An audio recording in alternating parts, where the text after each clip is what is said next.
future, talk radio will actually educate, inspire, and make you think. The future is now. Topics and music that affect your life from Universal Broadcasting Network. Tune in at ubnradio.com.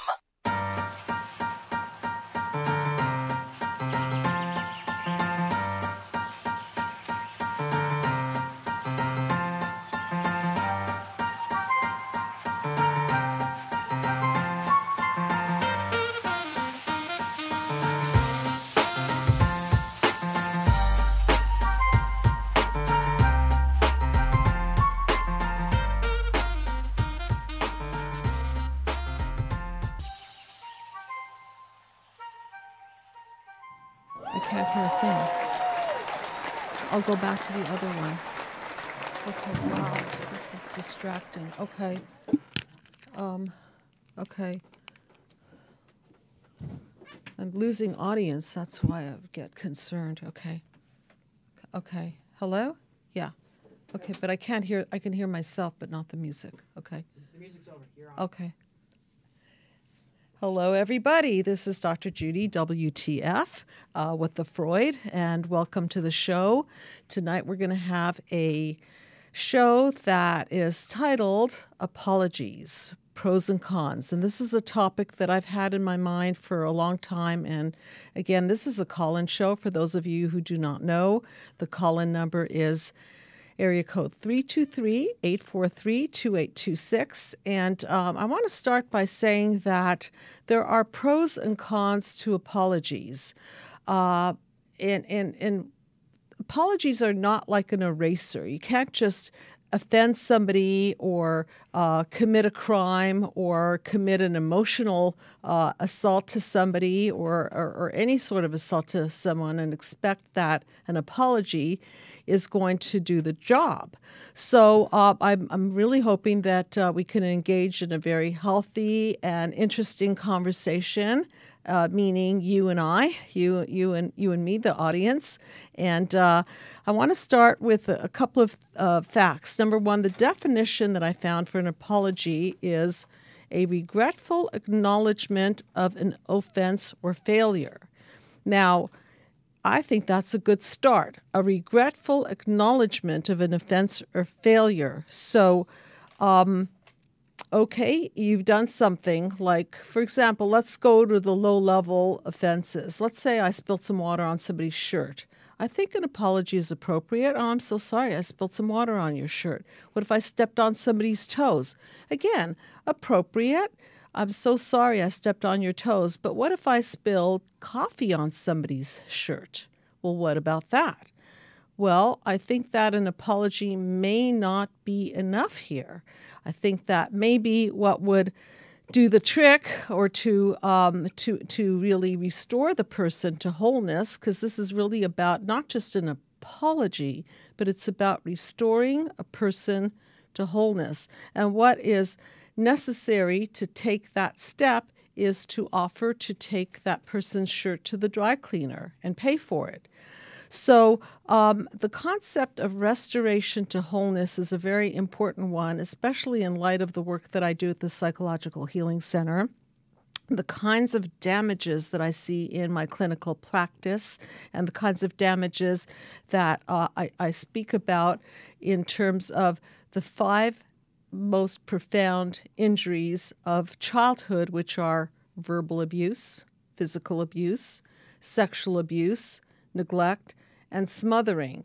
And so if you merely apologize for some of these deeper wounds of childhood, then it's just almost like blowing smoke. It's not going to do anything to the person. It may be even more offensive than, than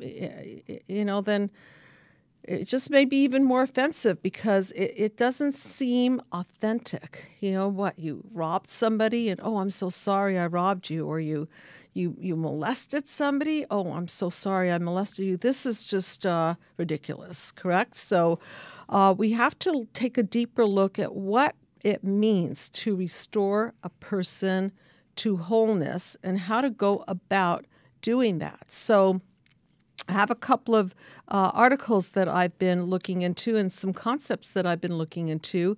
I've been doing a lot of studies of how religions make restoration, help people make restoration, and so in the Christian faith, for example, in the Catholic faith, one of the ways to apologize is through the act of confession. So once we or the person realizes that they are carrying a burden on their heart, they might walk into a confessional booth, and then with contrition and humility, and I think those are keys to the apology, the humility and contrition part, they can then share with a priest in a private conversation what's been heavy on their heart. And then out of that conversation, that might be the first step. I think the second step would then be to do the repair work.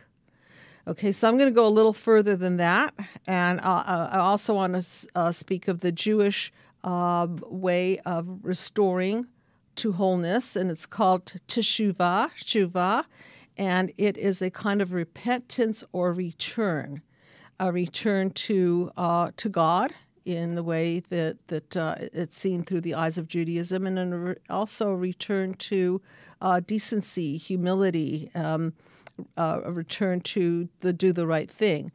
According to Maimonides, it requires confession, regret, and a vow not to ever repeat that prayer again.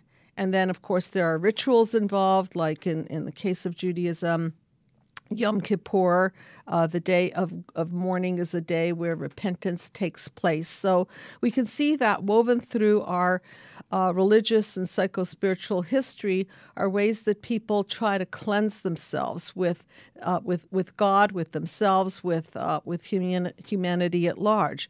So I want to take more of a psychological twist to this, since I am a psychologist, and I want to present you with a mind map that I created back in the early 2000s, which was really meant to help humanity come together as a united humanity and repair the splinters of the human race, the fracturing of the human race into what I call isms of religion, isms of race, isms of politics, and so on. In my book, Be the Cause, Healing Human Disconnect, which I know many of you have read, I talk about isms, and I talk about clash of the isms, and I also talk about the paradigm shift where we can bring our light of who we are to the table of humanity and share our goodness and share our wisdom and share our talents and share whatever is going to enhance the human race. That was the original intention of the mind map. And if you don't mind putting the mind map up there, then I can thank you very much. Okay, so this is a from, through, to model. From the wounds of the past, through deconstructing them, to paradigm shifting into health, and in this case, paradigm shifting into a sense of wholeness. So when you look at the mind map, you could see in panel 1 the word wounds. And if you're listening and not watching, then by all means go to my website. You can get there through drjudywtf.com, shortcut way, or you can get there through psychologicalhealingcenter.com, and that'll take you there as well.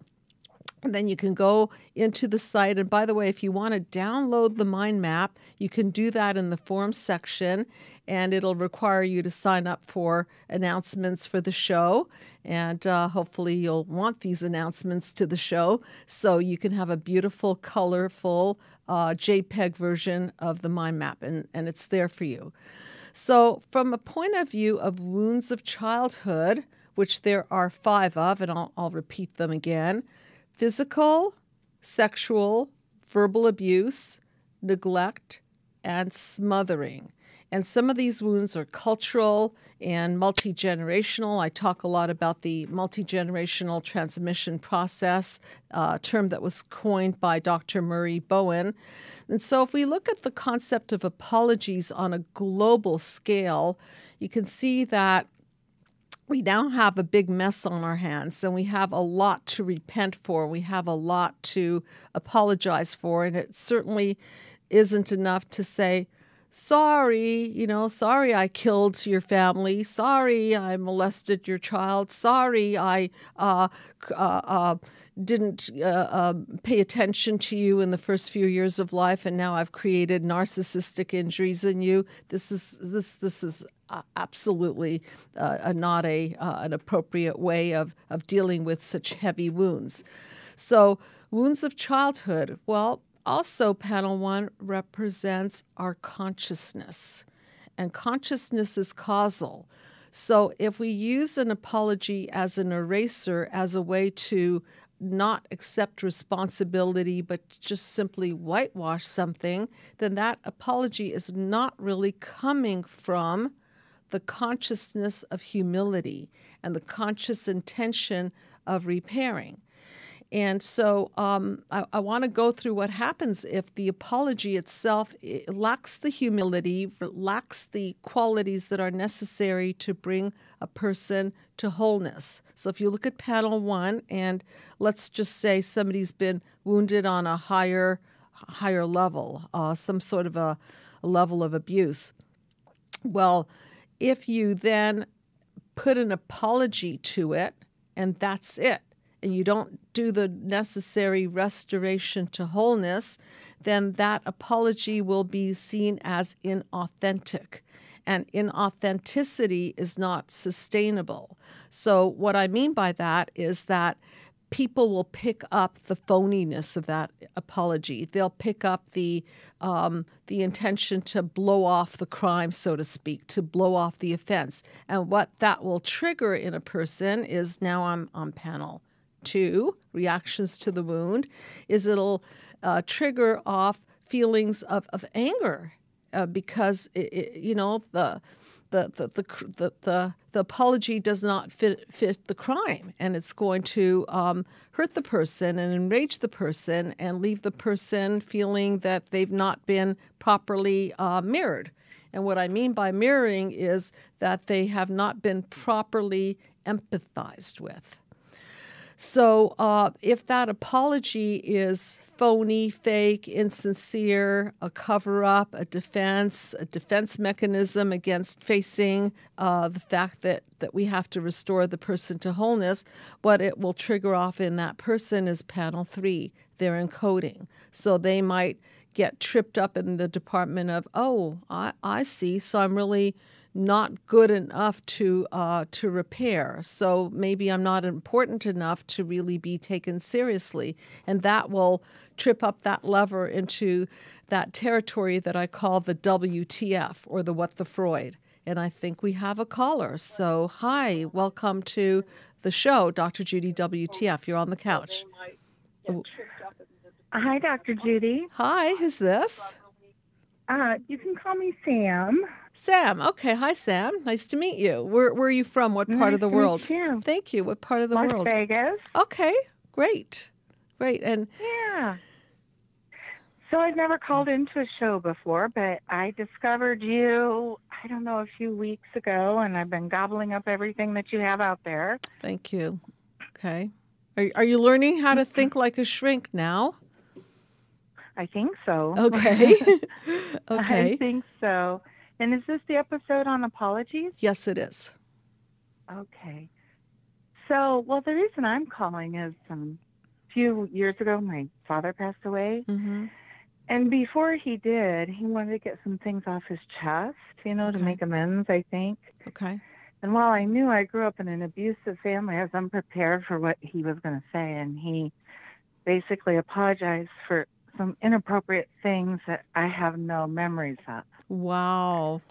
So not only did he... I was 47 mm-hmm, when this came, and it just shook me to my core. Okay. Are you okay with sharing what he apologized for? Well, I mean, he just apologized that way back when, I must have just been in puberty, something inappropriate happened. He was really vague about it, and but I think it was something of some kind of inappropriateness of some sort. Okay.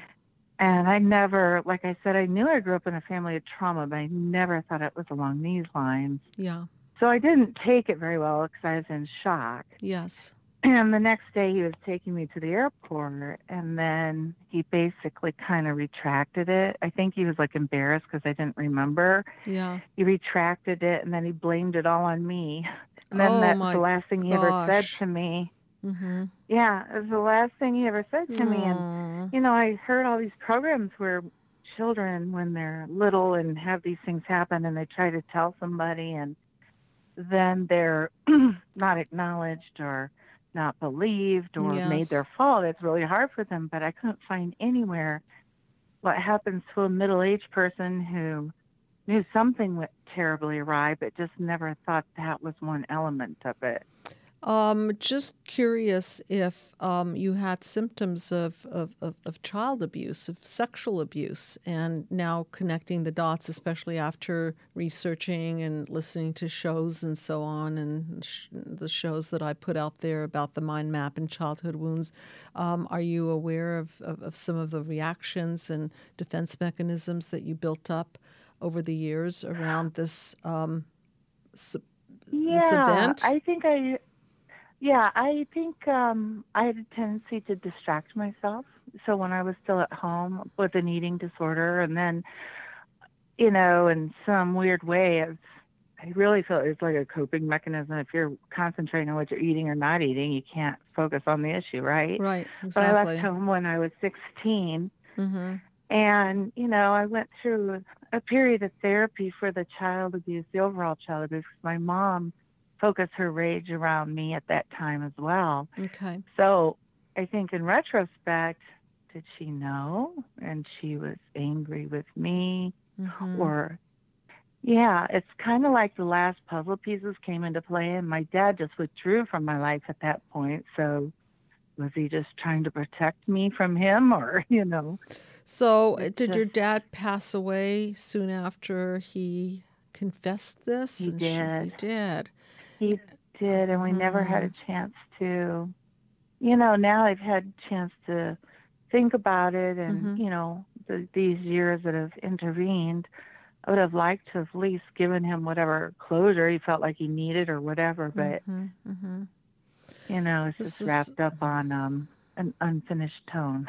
This is such an interesting twist to an apology, isn't it? And thank you for sharing this, because it's something that I definitely didn't think of before, and I've never, in my psychological practice, I haven't heard this particular scenario. So let's just look at it through the lens of, was it helpful? Was it unhelpful? Was it a mixture of both? Was it a blessing? Was it a curse? And there's no right answer here. So it's how you feel about it. What are you feeling about this? Would you have rather not known? Are you happy that you now know, so that you can say, aha, that's why I have these symptoms. That's why I have these reactions. What are you feeling about all this? Well, I think it's gone through stages. I think I didn't deal very well with it for the first few years. I definitely plummeted into a deep depression. And, but I think I am now, I've turned the corner. Like a few years ago, it would be implausible for me to call you and talk about something on a public radio show. Yeah. And now I'm doing it, but I also feel like I'm in a point where maybe I'm going to take a turn and learn how to grow beyond it and do something with it. You know what I beautiful. mean? Like, okay.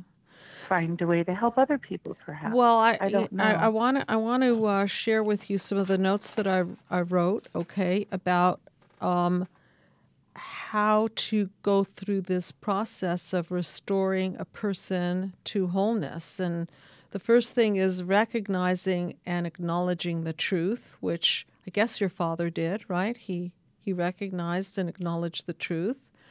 He did. Number 2, restore to wholeness. I guess that part he didn't have really time for, or, how do you restore a person to wholeness after that experience? We'll talk about that later. And number 3, to be able to self-reflect and self-correct. So, in other words, if there is an offense, then ultimately we have to look, the person that is offensive has to look in the mirror and self-correct on that. And by self-correct, I mean they have to own their own stuff, right? And then the real self-correction is to go deeper than that and go to the cause of the problem and unearth, so to speak, the truths about their own childhood and so on, and so that they can heal themselves so as not to inflict this pain on others. And that's a big process, okay? And they have to heal their own wounds, in other words. And then the last step that I was thinking about is that you can then, if you go through this process, elevate yourself by teaching about how, teaching others and sharing your own light, and teaching others how to self-reflect, how to self-correct, how to heal their own wounds so that they don't spread their dis-ease, so to speak, to the next generation. Now, I'm wondering, because, everything starts with consciousness. Consciousness is causal. I start my book by saying that. It's a quote by Max Planck. And what I'm referring to is that if his intention was to relieve himself of this pain, right? If he just wanted to unburden himself, then what will that do? All it did is pass it to me. Yeah. I wasn't even aware of it, Yeah.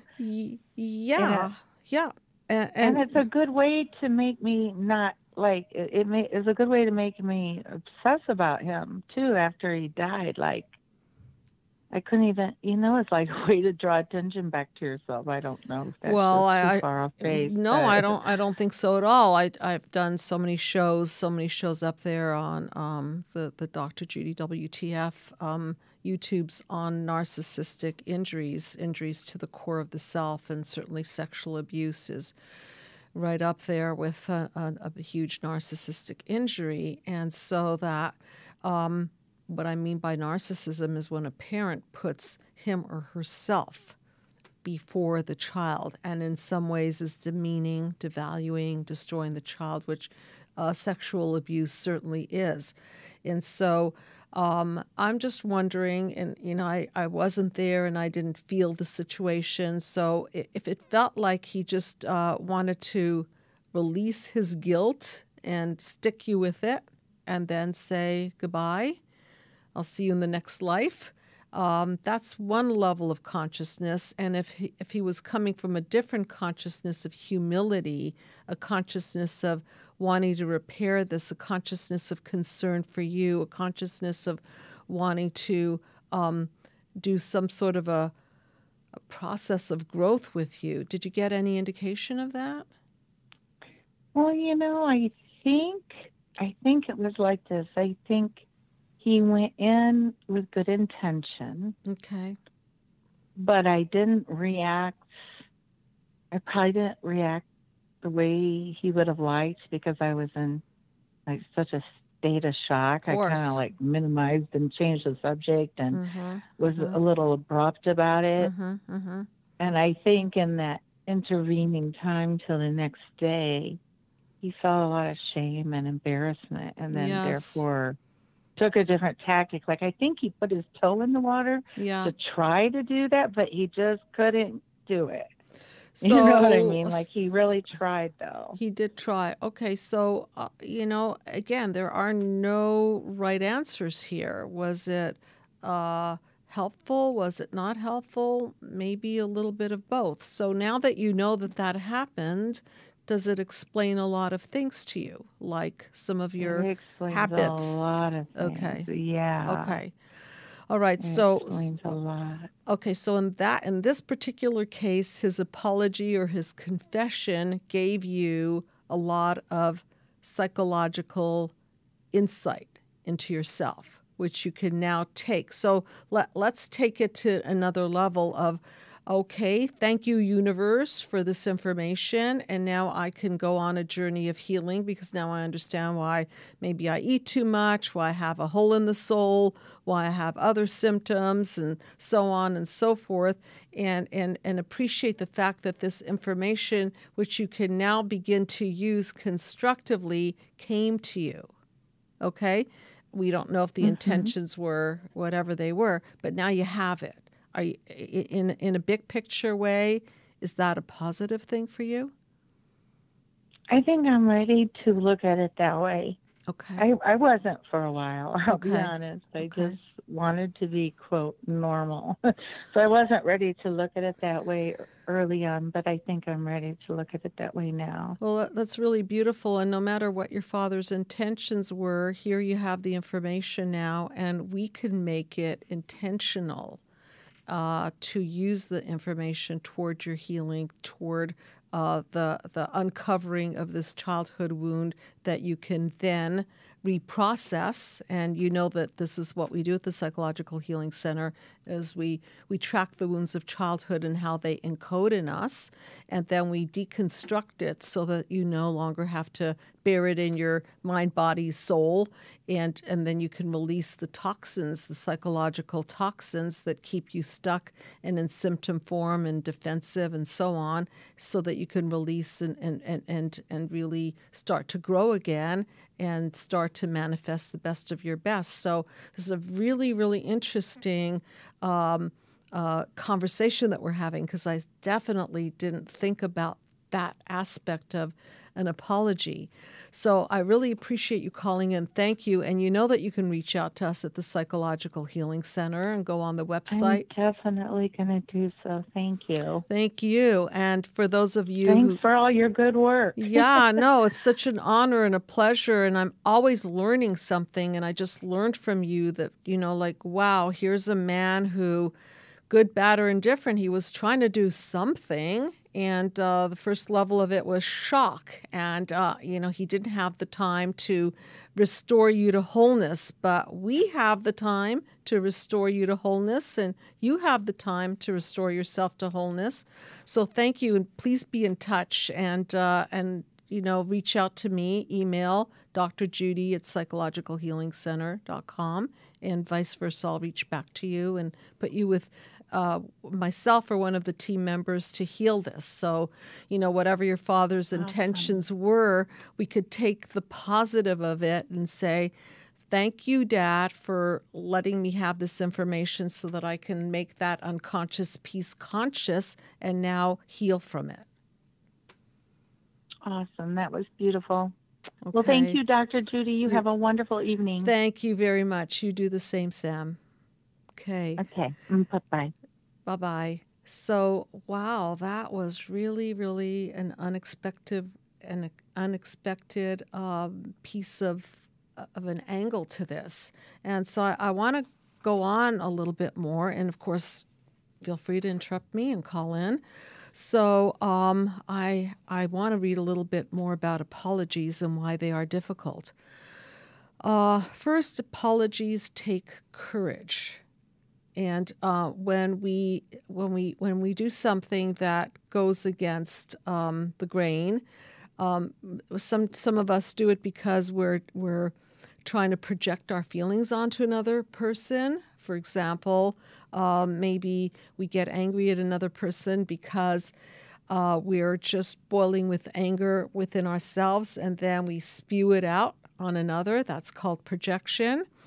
And sometimes we do what I call active omission, which is shutting down and ignoring people's feelings and really not dealing, burying the head in the sand, so to speak. And these are all very, very hurtful to other people. And sometimes we withhold apologies because we don't want to self-reflect. We don't want to self-correct. We don't want to own our own stuff, because if we do that, then we have to take the journey to healing. And some of us don't want to do that because it's really, really painful. Who wants to go back to old childhood wounds and deeply plunge into them and excavate them and feel those feelings again?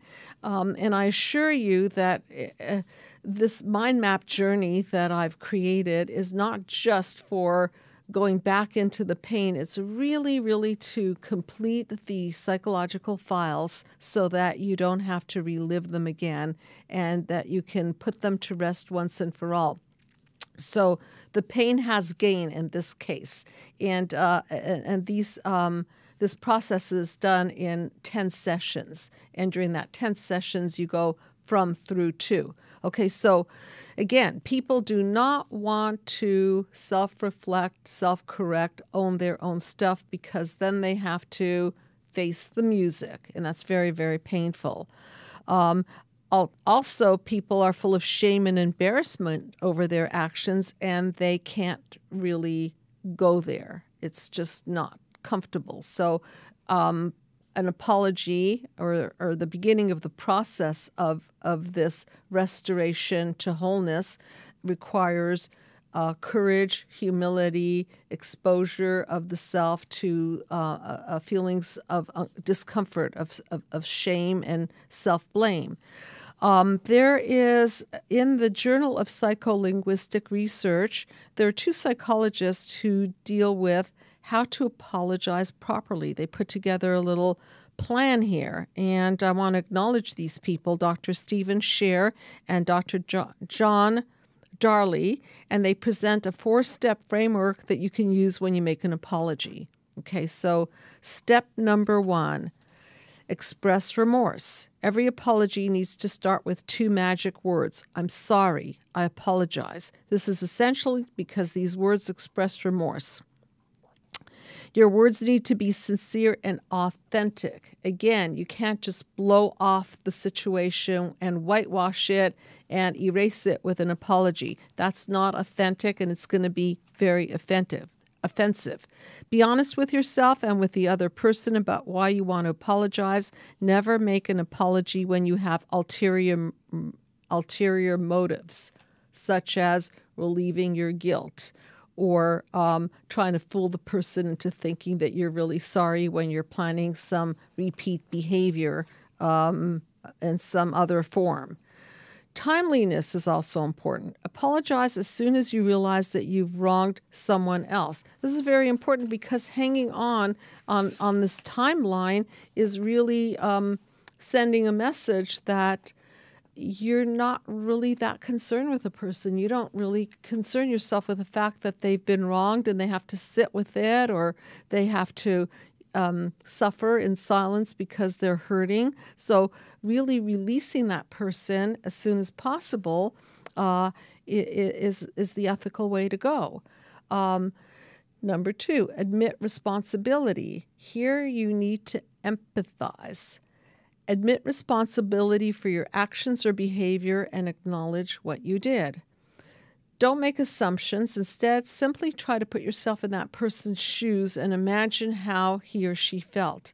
And for those of you who've been listening to all those episodes on narcissism, we know that people who've been narcissistically injured lack empathy. And so sometimes in those cases, you'll get either no apology or some sort of a very shallow, disconnected apology. I just had this experience in my treatment room the other day where I was role-playing a parent who probably would have apologized, but the apology was not connected to that other human being. And it was really a kind of a repeat of an emotional wall of a distancing. So if you're not in the consciousness of humility, if you're not in the consciousness of self-correction, self-reflection, then that apology will sound very, very hollow. Step number 3, make amends. When you make amends, you take action to make the situation right. And here's where it's so important, this concept of restoring a person to wholeness. You rob the person of money, you cheat them, you defraud them. So apology is not enough. How about paying the person back? And maybe paying them back with interest, and maybe penalties for what they had to suffer as a result of your taking their money or their property. So this concept of restoring the person to wholeness is really, really important. So here are some questions that you might ask the person. If there's anything that I can do to make this up to you, please just ask. I think that's a really great statement.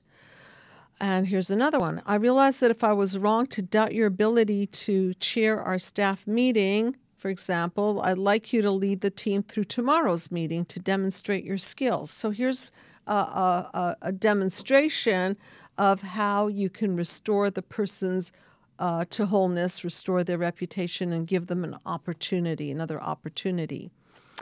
And step number 4, promise that it won't happen again.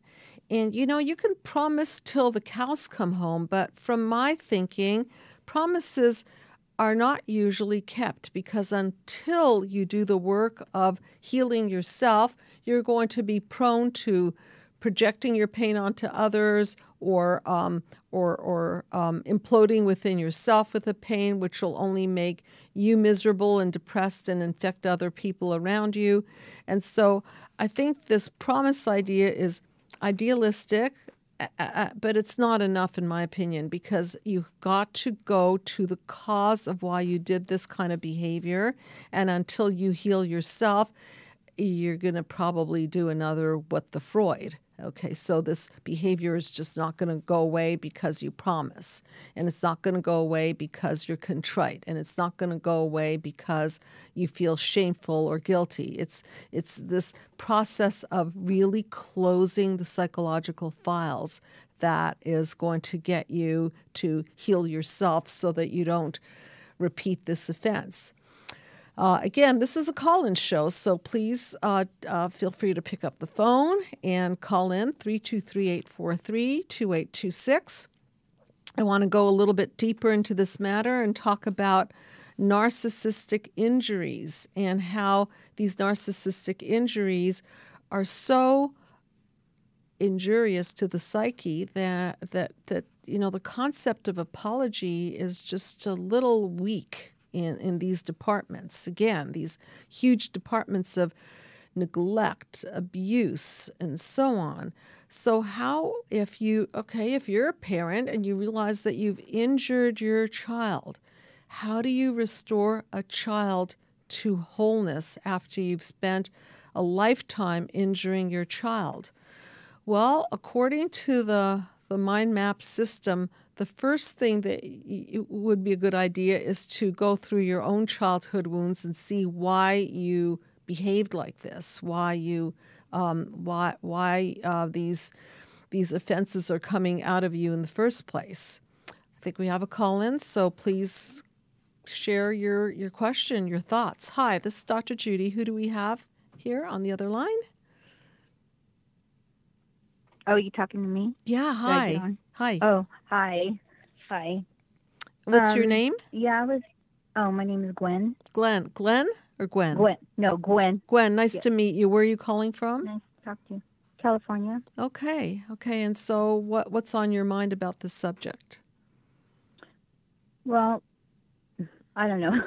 Well, the where I can go back to like when I was 12 or growing up, and I've been learning about narcissistics and narcissists and their traits, and anyway, I'm just all messed up. But I can remember my mom.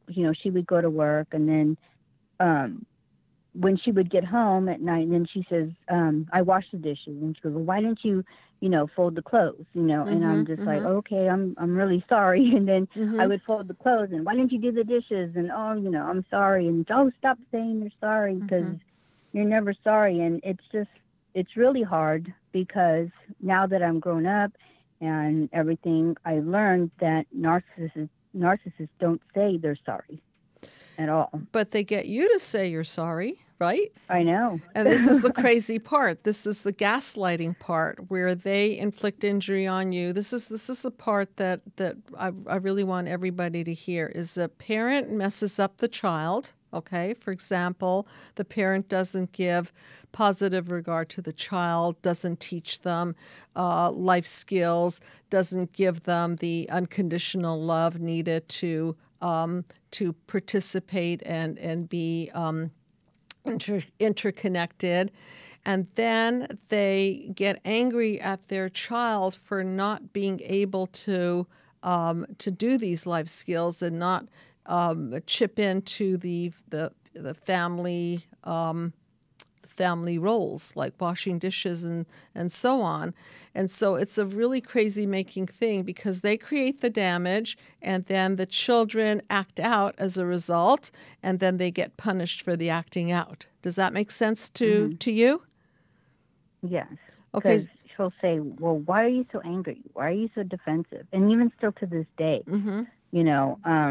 but, I'm seeing a psychiatrist and a psychologist, and, it's just crazy making. And, I lost my thought, but I'll try to remember. But I know about the unconditional love. It's like, I love you if you do that. I'll love you if you do this. That's right.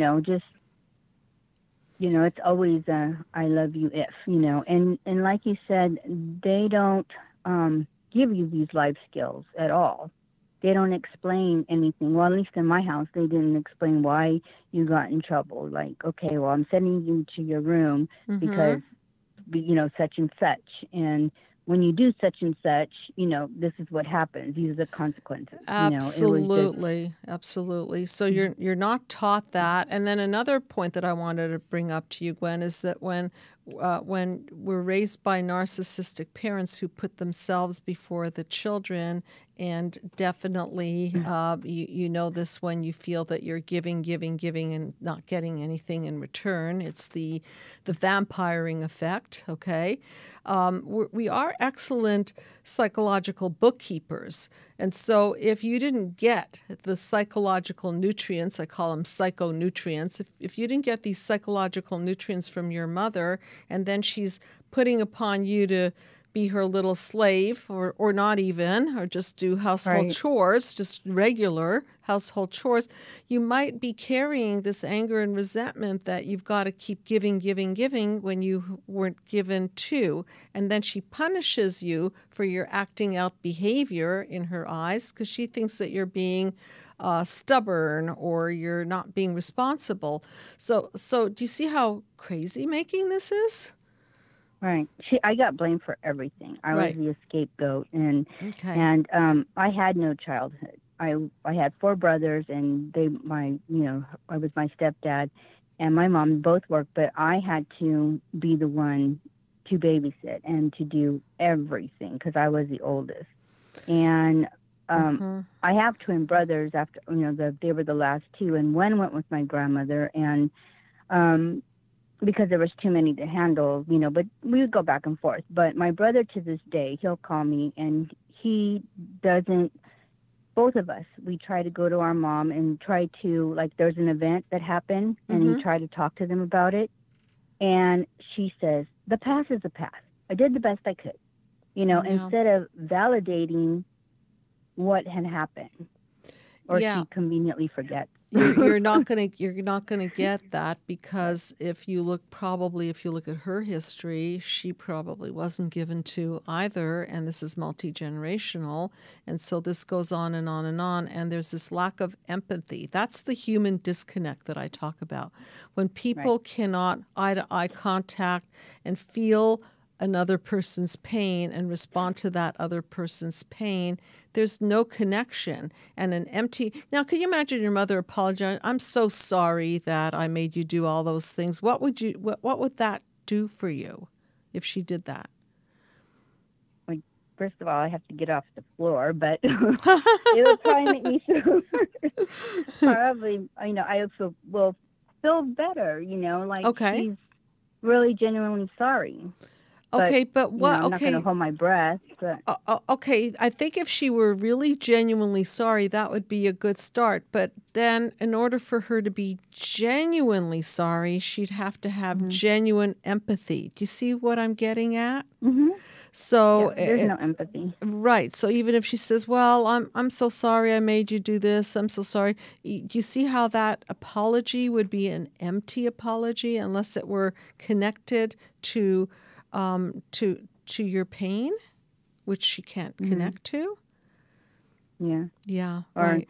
you know, I'm sorry you feel that way, or just something like it's not, like you said, not genuine. It's not. And like I told my brother, because I'm the one who wants to stop the abuse, this generation to the next generation. Yes. And I've been telling them to learn about this. And I just told them, you know what? I've learned that you're not going to get, and I'm sorry, you're not going to get the validation that you want. That's right. You're just not. That's You right. know, you're just not. And then I said, you know, I got blamed for everything. So I'm the, you know, the scapegoat. And he goes, well, I'm the outcast, you know, and it's really sad. You know, if and then go ahead. No, I didn't say anything. No, I was just going to say, if you haven't already, then listen to the YouTube episodes on scapegoat and lost child and golden child and all of those, and sibling rivalry, and how the parents set up the dysfunctional system for siblings to attack each other or distance from each other. And so you can see that sometimes you will get that apology from that unempathic person, but it's almost like a sarcastic one. Okay, Right. Does that make sense? Yeah. Oh, yeah. And It it's does. just not connected. It's not connected because they're not connected, and they have that hole in the soul, and that's why they're not connected, because they've been injured. So, Right. And then, yeah, go ahead. you know, I was just going to say, one of my memories is about, I had this dog, and, you know, I was 12, and I think like maybe 10 or 12. And so they had put it outside, and I was busy with friends and homework and stuff. And I went out to go, you know, with the dog, and they said, well, it died and it's your fault. And it's, Wow. that really stuck with me. Yeah, they go, it's all your fault. You know, it was sick. And I'm like, I'm 12. What am I supposed to do? Take it on my bike to the vet? How am I, you know, Exactly. I got blamed for everything, you know, instead of saying, honey, come here, I've got something to tell you. You know. Well, that And I'm requires really empathy. sorry. Right, that requires empathy, and so your parents were void of they were empty of empathy, and so if they're capable of doing that, in other words, if people are capable of behaving in hyenas ways, right, then are they really capable of an authentic apology? You know, think about that. If they're capable of killing somebody, if they're capable of molesting a child, of hitting a child, of blaming a child for their dead dog, if they're capable of these things, right? Then how could they be capable of really plugging into their empathy and genuinely, authentically owning their own stuff? You know, they have work to do before that authenticity can be authentic. Do you have a? I never got any like hugs or you look very nice, or you look, you know, you know, just any kind of compliment or something. So now with my daughter, I said, I'm never going to be like that. Well, great. And I always told her, she's so pretty and good job, or, you know, I was just different with her and had a lot of love. And I told her I loved her all the time, which I didn't get. You know, I didn't get any nice compliments. So therefore, my self-esteem is really, really low. However, somehow you managed to reach inside and do something that you weren't given. Maybe you learned it from a grandmother, or grandfather, or an aunt, or somebody, and you managed to give that unconditional love and regard to your own children.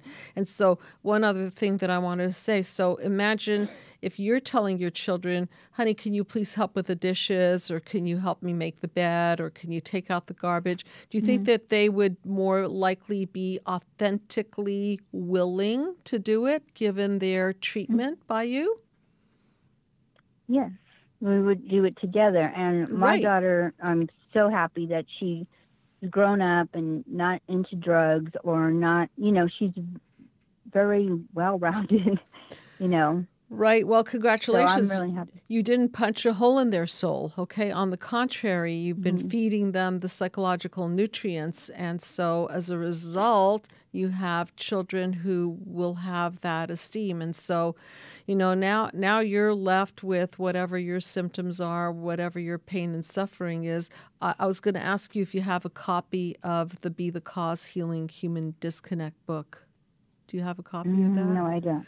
No. Okay, it's available through the website or Amazon, and it'll help you to connect the dots so that you can see the whole process of this unfold. And I know I've been saying this for a long time, but my video, my 9-panel mind map series, which you can read about under resources on my webpage, is just being in the final phases of editing, and I've conducted a full 10-session psychoeducational video on the mind map. And so that's just another way to heal if you're not a fan of being in therapy and you just want to do it yourself, then you can. And just going back to you for a moment, Gwen, in some sense, everything that happens to us is a curse by design. So you got to feel what it felt like to not be cared for, to not be regarded. And that curse can now be used by design to make sure that you don't do that to your own children. So it's really, really important that even when we are injured, we pause for a moment and take inventory upon ourselves and say, well, we do have a choice. We can clean up our own act, and we don't have to visit upon our next generation that which was visited upon us.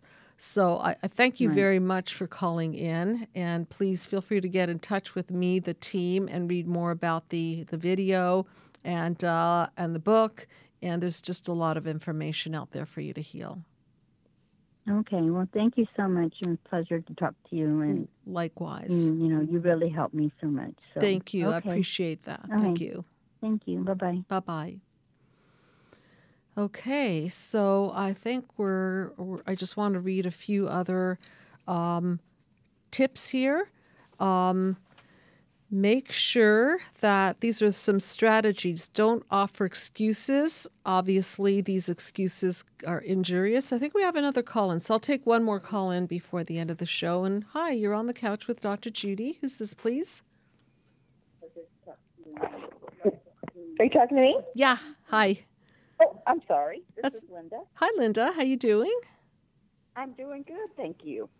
Nice to talk to you. Where are you calling from? I'm calling from Texas. Okay. Well, pleasure having you on the air. And go ahead and ask your question or share your thoughts on the subject of apologies. Well, my husband is, I believe, absolutely in the narcissistic, antisocial personality area. Mm-hmm. Okay. And we've been married about almost 9 years. Mm-hmm. And it's just like pulling teeth to get an apology out of him. Okay. And he's been very, very abusive, a little bit of physical abuse, but mainly emotional abuse. Mm-hmm. Mm-hmm. And basically, I have to set him down and I have to explain everything to him, what he did and how that hurt me. Okay. And then I might get an apology, but it usually has a but at the end of it. That's not an apology. Yeah, right? It's not. That's like saying to somebody, I love you, but. Every time you say the word but, you've invalidated the first piece of the sentence. So, okay, go ahead. And I mean, we're separated right now, Mm-hmm. and I just don't know what else to do. I mean, I can't keep being in an abusive relationship. It's financial abuse. It's just mind circular conversations, but the apology is just blows me away. How he can do things that are so unbearably hurtful, and doesn't understand that there needs to be an apology for it. And I'm not, if he bumped me with his elbow accidentally, he would apologize for that in a heartbeat. He would. But if it's hurtful to me, he just can't do it. Well, it's very rare. Back to we can only do as much as we've been given. But in the case of the last caller, it seems like she did more than what she was given. But somebody gave her something because she was able to be empathic and nurturing to her own children. But in this case, it seems like maybe your husband is aware and conscious of physical pain, but not aware and conscious of emotional pain. And so maybe he received emotional abuse, and that kind of tore down his boundaries toward being emotionally abusive. So no, it's not your job to fix him. I think it is your job to make him aware, and now he has to turn inward and do something about this. And unfortunately, there are consequences to human disconnect, and when you disconnect from people by using harsh words, harsh behaviors, and neglecting them and so on, then people are just not really going to want to be close to you and be married to you and be in partnership with you, and that's just a big piece of the fallout material. And so again, he's a person that probably doesn't have the empathy to apologize. So at most you might be able to squeeze the words out of him, and then even he will invalidate it with the word but. Get it? Okay?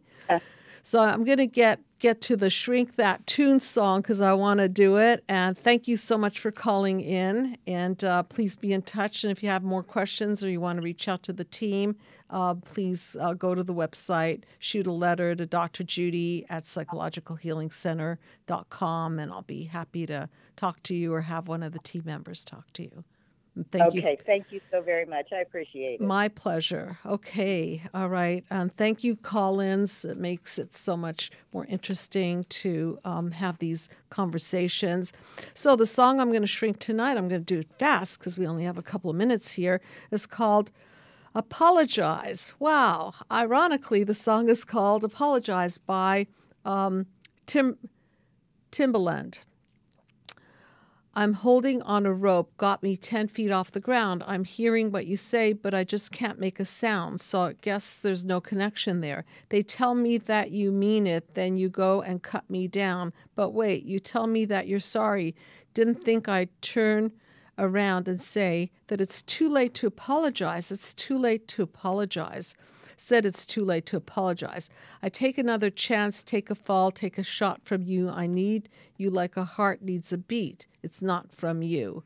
I loved you with a fire and I was turning blue, and to say sorry like an angel, heaven let me think was you, but I'm afraid it's too late to apologize. So the theme here is that when, first of all, there's no connection and people keep taking shots at your heart, I think that there's no empathy there and there's no capability for an authentic apology. And then there are some things that it's just too late to apologize for. You can try, but geez, you really are going to have to do a lot of self-correction and amending and restoring the person to wholeness. So with that said, I want to thank everybody for calling in and listening. And this is Dr. Judy with Dr. Judy WTF. And it's worth listening to this song. It's one of my favorites songs, Apologize by Timbaland. Thank you. Good night, everybody.